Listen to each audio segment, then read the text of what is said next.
शहर की ताजा तरीन व खास खबरों के लिए अमरावती मंडल न्यूज चैनल को सब्सक्राइब करें तथा बेल आइकन को जरूर दबाएं।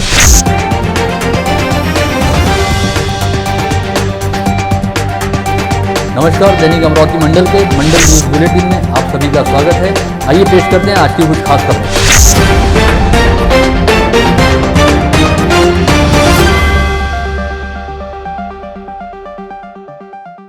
पिछले 5 दिनों में महाराष्ट्र में बहुचर्चित हुए नयन लूनिया अपहरण कांड में आज जांच दल पुलिस ने कई आश्चर्यजनक खुलासे किए हैं।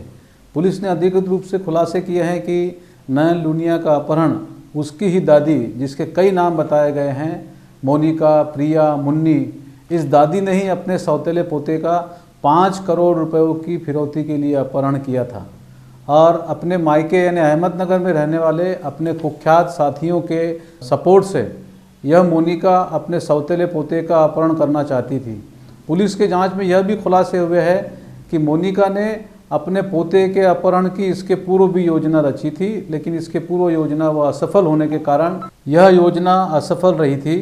इस बार जब नयन का अपहरण हुआ उस समय पुलिस ने जो पहला सीसीटीवी बरामद किया था, उसी समय आम नागरिकों को आशंका हुई थी कि इस अपहरण कांड में कहीं न कहीं दादी का समावेश है।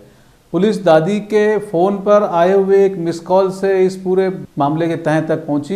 एक धागे का एक सिरा पकड़कर पुलिस ने इस पूरी गुत्थी को प्राथमिक तौर पर सुलझा लिया है। आज पुलिस ने जो खुलासे किया है उसके अनुसार मोनिका ने अहमदनगर में रहने वाले अज्जू और टकलू नामक 2 आरोपियों को इस अपहरण की सुपारी दी थी और अपहरण के बाद 5 करोड़ की फिरौती मांगने की इन सारे आरोपियों की योजना थी। अब समाज मन के सामने इस सारे अपहरण कांड में निश्चित तौर पर कई प्रश्न कौनते हैं। सबसे पहले तो मैं अमरावती पुलिस का विशेष अभिनंदन करना चाहूँगा, क्योंकि उन्होंने समाज मन को खिन्न भिन्न करने वाले इस अपराध की केवल 48 घंटों के भीतर पर्दाफाश कर सारी बातें लोगों के सामने लाई, आम लोगों के सामने लाई।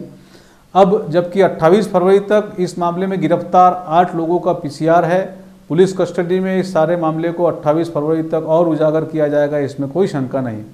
अब जो कई प्रश्न कौनते हैं वो ये है कि 2012 में लूनिया परिवार के सबसे वरिष्ठ सदस्य जसवंत लूनिया के साथ मोनिका का विवाह हुआ था।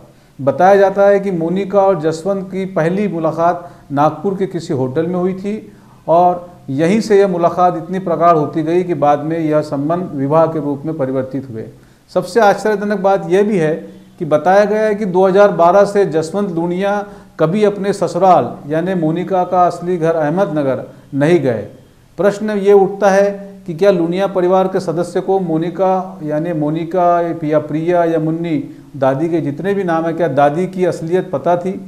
क्या लूनिया परिवार के सदस्यों को दादी की आपराधिक गतिविधियों और दादी के आपराधिक रिकॉर्ड के बारे का पता था?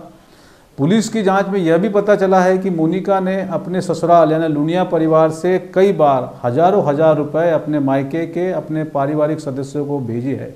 मोनिका के असली नाम का पता लगाया जाना अभी बाकी है। जितने मुंह उतनी बातें की तरह मोनिका के परिवार को लेकर भी कई बातें हो रही है। अहमदनगर क्राइम ब्रांच की पुलिस के अधिकारी अनिल किटके ने हमें बताया, मंडल न्यूज़ को बताया, कि इस मामले में मेन आरोपी टकलू है जो अभी तक गिरफ्तार नहीं किया जा चुका है। उसकी गिरफ्तारी के लिए आज अमरावती पुलिस का एक जांच दल, 5 सदस्यीय जांच दल फिर से अहमदनगर के लिए रवाना हुआ। अब पुलिस को जो मुद्दे इस सारे अपहरण कांड में ढूंढने हैं 28 तक, वो ये ढूंढने हैं कि क्या मोनिका के साथ इस अपहरण कांड में परिवार का भी कोई सदस्य शामिल था। मैं ये प्रश्न इसलिए उपस्थित कर रहा हूँ कि पुलिस के अनुसार अपहरण की योजना इसके पहले भी बनाई गई थी, जिसमें मोनिका असफल हुई थी। मोनिका कई दिनों से इस अपहरण की योजना पर काम कर रही थी। मोनिका अपने साथियों अज्जू, टकलू, अन्य साथियों के साथ फ़ोन पर लगातार संपर्क में थी। मोनिका अपने ससुराल से बड़ा भारी पैसा अपने मायके भेजा करती थी। इन सभी बातों की क्या लूनिया परिवार के किसी सदस्य को कभी कोई शंका नहीं हुई, कभी कोई शक नहीं हुआ? कमोडिटी का मुख्य रूप से व्यापार करने वाला और लब्ध प्रतिष्ठित माना जाने वाला लूनिया परिवार, जिसमें कहा जाता है कि बहुत प्रतिष्ठित परिवार है, क्या इस परिवार को अपने परिवार की एक महिला सदस्य की शंकास्पद हरकतों पर कभी शक नहीं हुआ? क्या इन्हें अपने ही परिवार के सबसे छोटे सदस्य 4 वर्षीय बालक नयन के अपहरण तक यह पता नहीं चला कि उनके ही घर में इस तरह की कोई साजिश रची जा रही है? पुलिस को इन सारी शंकाओं का निराकरण करना बहुत ज़रूरी है। हालांकि पुलिस ने अभी तक केवल 6 अपराधियों को गिरफ्तार किया है, लेकिन सूत्र बताते हैं कि इस अपहरण कांड में 6 अपराधियों से कई ज़्यादा अपराधी शामिल है। अपहरण में शामिल अपराधी लगभग 1 हफ्ता तक अमरावती आकर रुके। उन्होंने सारी हरकतों पर लुनिया परिवार की नज़र रखी और आप आसानी से देख सकते हैं कि अपहरण के तुरंत बाद जो पहला सीसीटीवी लोगों के सामने रखा गया था या पुलिस ने बरामद किया था या जो वायरल सोशल मीडिया पर काफ़ी हुआ, उसमें हम आसानी से देख सकते हैं कि मोनिका के हाथ से जब बच्चा छुड़ाया गया, जब नयन को अपहरणकर्ताओं ने मोनिका के हाथ से छीना, तो स्पष्ट तौर पर देखा जा सकता है कि मोनिका के हाथ से छीना नहीं था, जबकि मोनिका ने बच्चा स्वयं अपहरणकर्ताओं के हाथ में दिया था।